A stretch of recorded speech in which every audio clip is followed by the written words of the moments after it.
Hey guys, let's get more news about Warriors, but first don't forget to subscribe and leave your like. Magic's free agency plan is one of worst-kept secrets.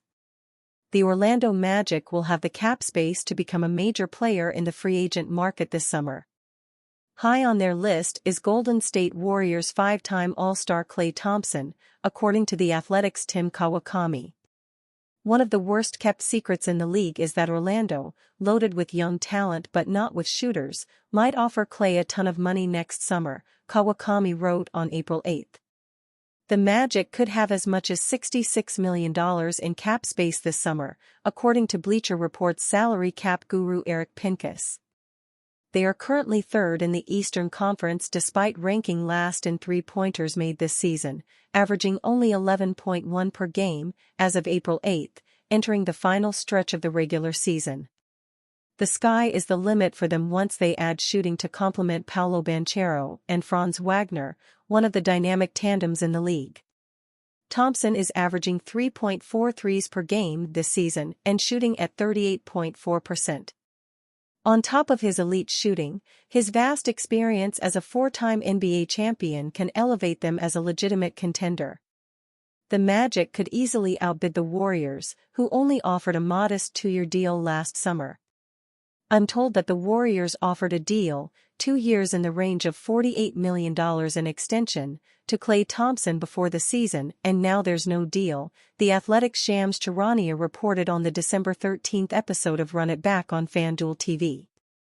With the Warriors planning to get out of the luxury tax in the wake of the development of some of their young players, the Magic could seize the opportunity to lure Thompson, a future Hall of Famer, and continue his magical shooting in the Disney world. However, a potential Thompson deal comes with a risk.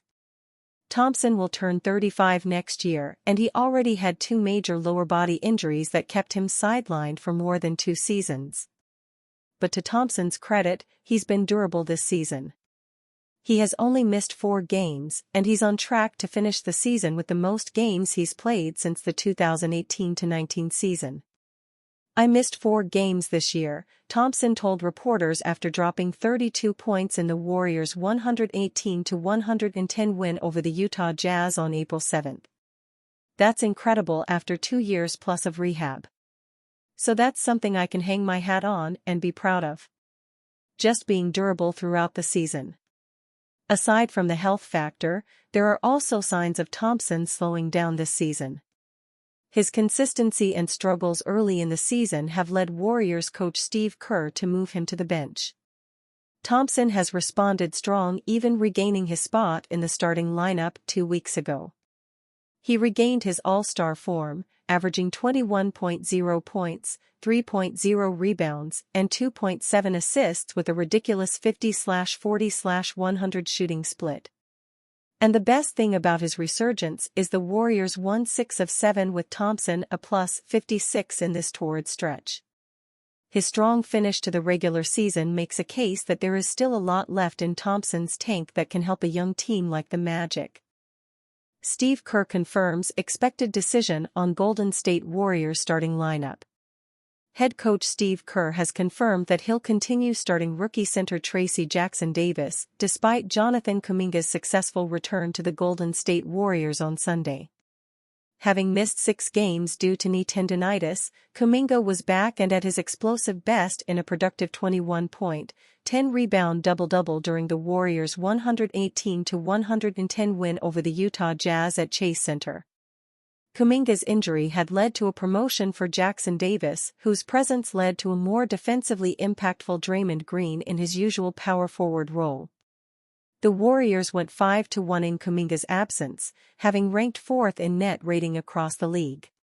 That sort of success was always going to make it difficult for Kuminga to retake his spot, with Kerr confirming after Sunday's game that Jackson-Davis will continue to start alongside Green.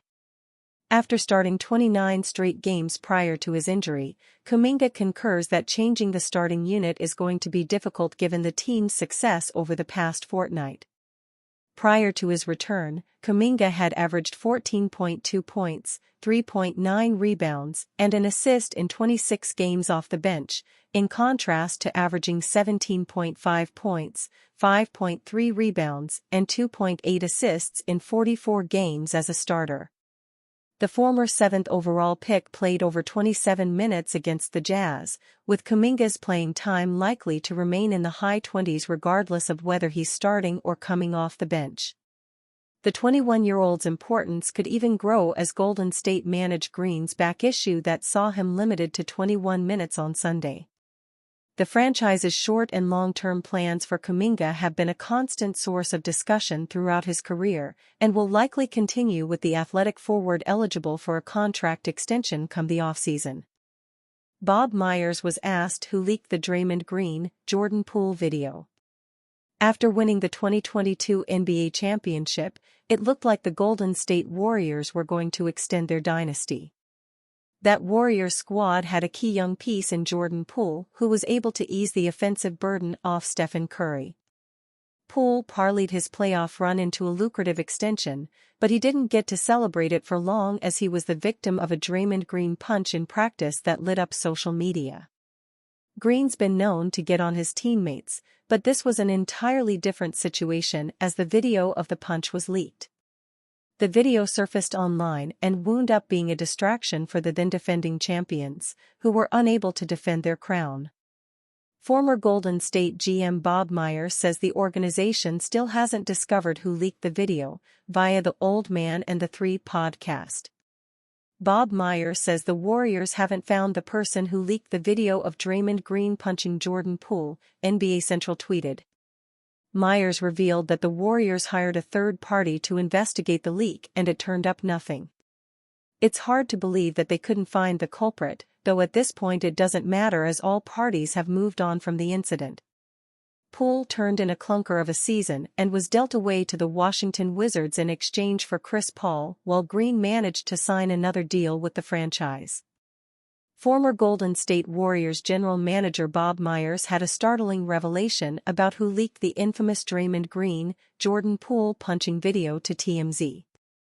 "No, we didn't find out who leaked," Meyers said on JJ Redick's The Old Man and the Three podcast.